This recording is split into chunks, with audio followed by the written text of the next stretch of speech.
Hello amigos, RadiShineAmigo here and welcome back to Let's Play Sonic Adventure 2. In the last episode we made our way to Eggman's secret base. Now we just need to open up the door. Now to open up the door we need to get the 3 keys. We don't know why there's 3 keys for a door, but sure, it's a video game. Now we just got a power up that lets us break iron crates. That's these type of crates here. And yeah, that's a thing. Now there's 3 areas. There's a little map here. That little light shows you where you are, and yeah, you basically just got to explore how you. It's basically how you would find the Master Emerald pieces, but they're keys instead. And that's probably why they made 3 of them. Now, in regards to the locations of the emeralds / keys, whatever. If you haven't played this game before, or at least haven't played it in a very long time, then you may be wondering, okay, why are you wandering around aimlessly trying to find these keys if you're like a big Sonic fan, and shouldn't you know where these are? Well, they're random, so the places that they're in will be different every single time you play the game, which makes sense and adds for a lot of replay value, but it can also be a little bit annoying at the same time.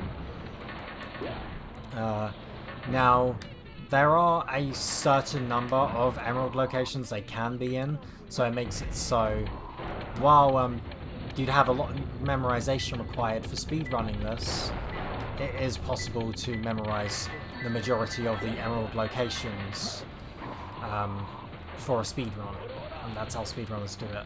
Pretty much look at the first monitor's hint, and then from there they basically know where the emerald piece is. Which I have a lot of respect for people that can speedrun this game, because it doesn't look like it's easy, I'll tell you that much.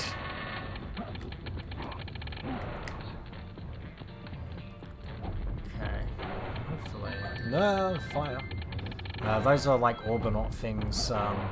They were in the other Sonic games, they just have like new versions of them for this game. Speaking of the enemies, so the enemies still have the animals that come out of them, and they still do the same thing they did in the first game, where they contributed towards the Chow Garden. Wait, the emerald was bleeping over here. Did it bleep down here? And over here? No, it doesn't bleep there though. Okay, I think it might be around the other side. Just avoid that. Oh, Mochow just got crushed. Maybe it's around this side.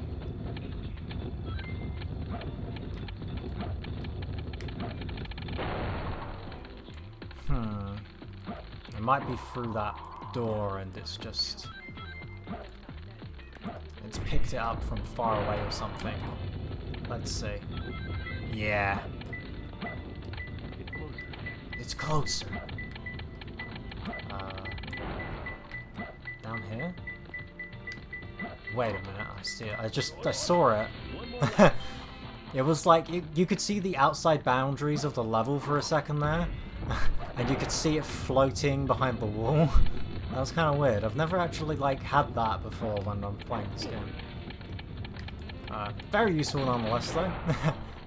I don't want to be here. Oh Lola! Okay. I probably want to just... let's just go this way again. Because obviously the radar blocks some of them off. They could be in places that we've already explored, and that's the annoying thing about this. I'm actually not really used to playing these with the radar blocked off, because there's actually a mod that makes it so you can see all 3 of them at the same time, and I kind of just go by that now.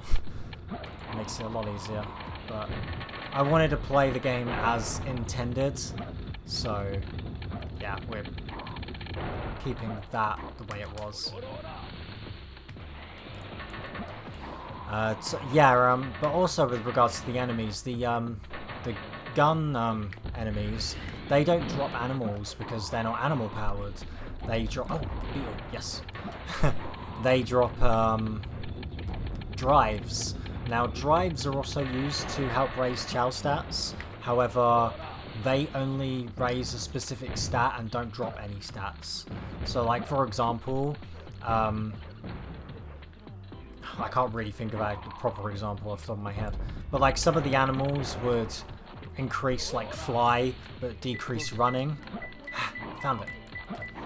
Whereas the drives will just increase it and they won't decrease any. I found them. Yeah, I personally recommend using the animals, but I will get more into why like later on. Ah, yes, still got an A. I was expecting that to be like a B, but I think we just about got an A there.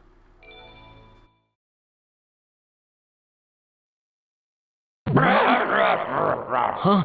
Who's there? What the? A ghost? Now this is like one of the most wackiest parts of the game, and I absolutely love it. So we're fighting the King of Ghosts, King Boom Boo.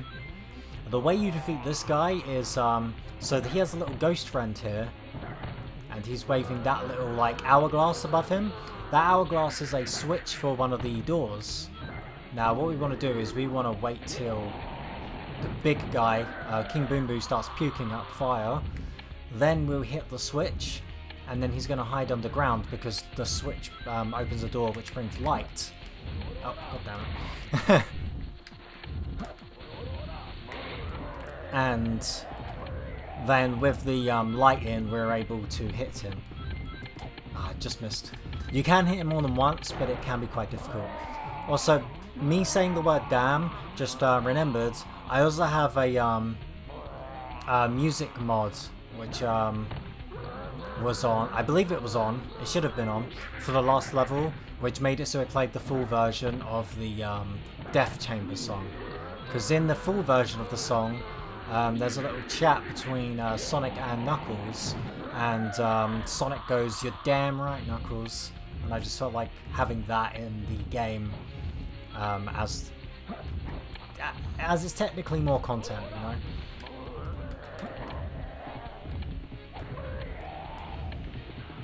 If I could please hit... Yes, okay, we've got him one more time. Okay, that's fine. Got him twice in a cycle. The most I've got him in a cycle is 3 times. You can hit him 4 times in a cycle, but that's very hard. Now, for anyone who's watched Sonic X, the episode with the ghosts in that was a very weird episode, very creepy. They had like tails, so, Amy had like a ghost face, and it was a very creepy episode. But I love it regardless. A lot of the episodes from Sonic X were based off of parts of this game, because it kind of told the story of Sonic Adventure and Adventure 2. Could you please just... Stop being a boss. Stop fighting me and do your thing. I think it might be because I'm going too fast. There we go. Yeah, you go too fast, you go to the other side and he catches you out on it. So, should have one last hit, and this will be over. I love the way he like squirms, like has a shadow as well. It's such good attention to detail. It's so random just having a boss as a ghost as well. And it was a hassle. But yeah, I believe this was before King Boo as well, which was crazy. That was pretty rough. We did it! Let's go, Amy! Yeah! You little thieves! Did you really think you could get out of here alive? Come and get some, Eggman! Sonic! Just leave it to me! This time, I'll take your lives as well as the Chaos Emerald. I call on you to destroy these pests! Come out, my servant! Whoa.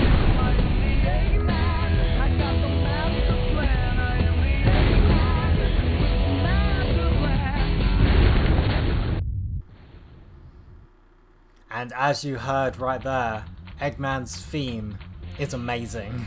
I am the Eggman. That's what I am. I am the Eggman. I've got the master plan. I love that song so much. Okay. This is a really cool boss. It's like a platformer. You platform up his back and then hit the weak point.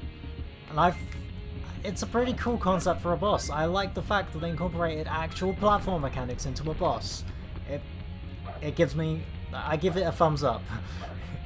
I mean, it could be a bit better, but the idea of the fact that it's a platformer boss is awesome. A lot of bosses in platformers don't really go by platforming stuff. It's just a mechanic that's in the game, and they build it around that instead. So, like, for example, so for the first boss, you're literally just jumping up to hit a weak point, and you're generally trying to do that with a homing attack. You're not actually like doing proper platforming. You're just kind of waiting for it to drop down and hit it. Whereas here it's a bit more platformer focused, which I mean, in terms of this game, makes sense because it means the game's gradually getting harder. I guess a better example would have been like Sonic Adventure 1, where most of the bosses were pretty much just hit the weak point. There isn't any platforming. There was some that did do that, like the Egg Viper, but most of them didn't really follow that rule. Nice try, Rocky.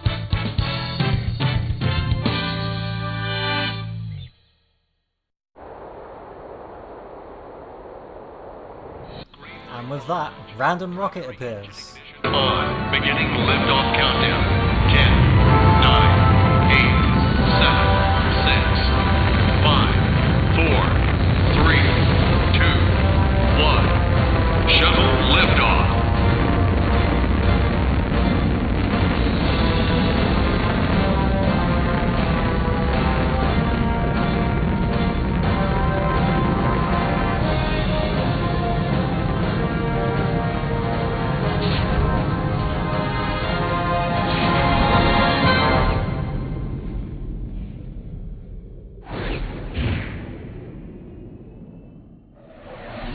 This is the space colony where Eggman is hiding. What the? Is everyone alright? We should be landing soon. The hatch doors are open. Don't sweat it, Knuckles. The only thing in the cargo bay are those What do you master mean, emeralds. don't sweat it? Right? Land the Knock shuttle it and off, let me Knuckles. out. We're gonna crash this thing if you keep that up. Oh no! Don't touch that lever! Whoa!